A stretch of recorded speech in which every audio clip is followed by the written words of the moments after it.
Ang mabuting balita ng Panginoon ayon kay San Marcos.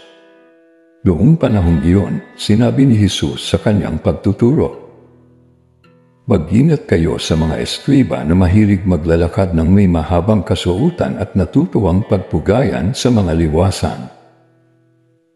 Ang ibig nila ay ang mga tanging luklukan sa mga sinagoga at ang mga upuang pandangal sa mga piging. Inuubos nila ang kabuhayan ng mga babaeng balo at ang sinasangkalay ang pagdarasal ng mahaba.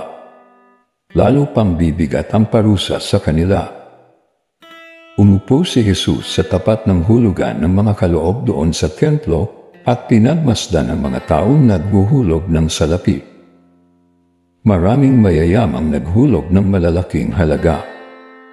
Lumapit naman ang isang babaeng balo at naghulog ng 2 kuseng na katumbas ng isang pera.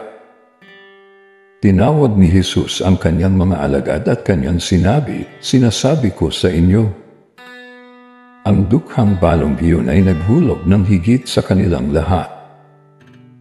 Sapagkat ang iba'y nagkaloob ng bahagi lamang ng hindi na nila kailangan, ngunit ibinigay ng balong ito na dukhang-dukha ang buo niyang ikabubuhay."